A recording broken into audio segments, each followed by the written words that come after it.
I recommend getting a can of grease.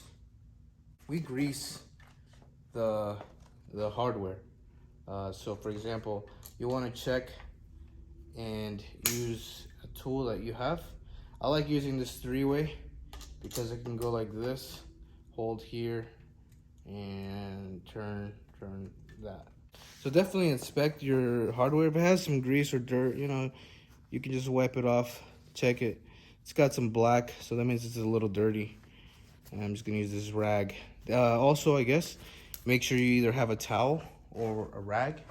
And be careful when you're dropping your bolts, because then, be careful with dropping your bolts. Anyway, so I'm just gonna give that a clean. You can do this on your bike.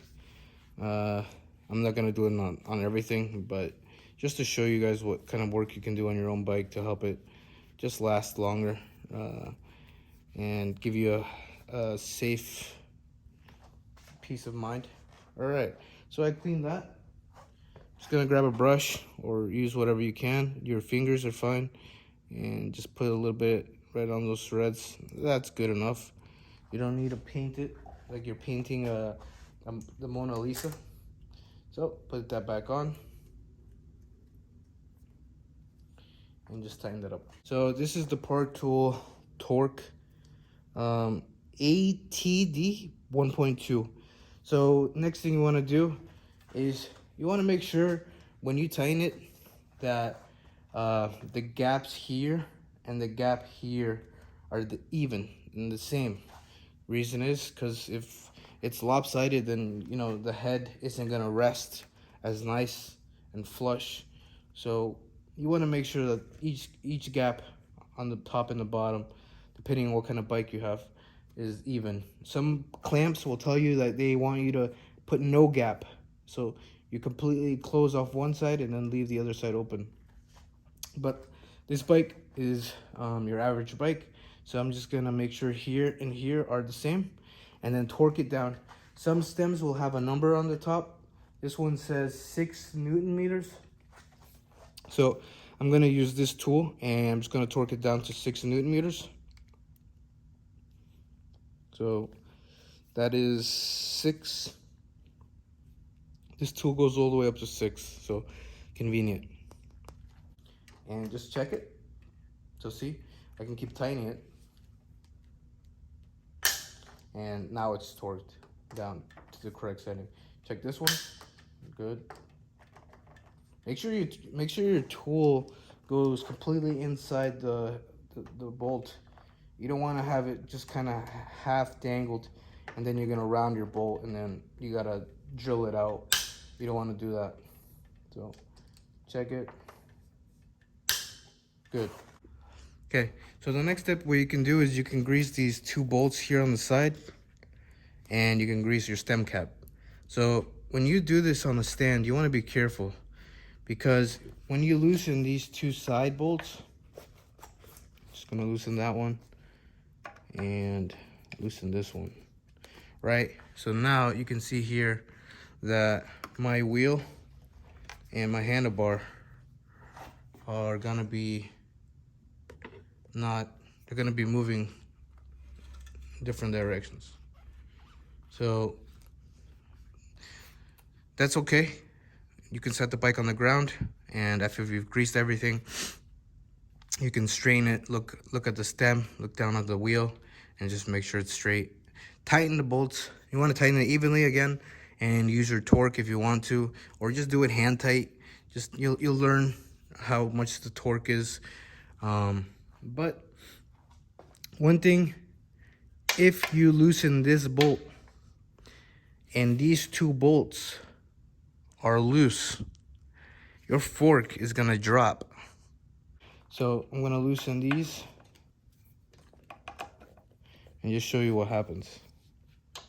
So make sure you can see it. Yep. So I'm loosening this bolt.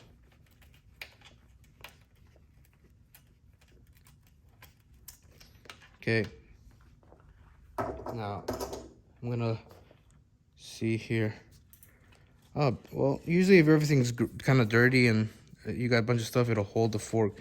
but I don't know if you can see that on the camera, but the fork is dropping slowly. I'm just observing to see if it's sliding. Looks like I can leave like that. I wouldn't do this on most bikes, but I kind of have the experience of knowing if it's gonna be bad or good. So I took the bolt out. We're gonna put, it's got definitely some grease on it, so I'm not gonna grease that up. But this one also has a bolt inside.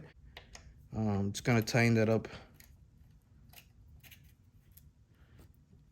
Just tighten it up. Nothing wrong with tightening up bolts, making sure they're tight. And we're gonna put this back on.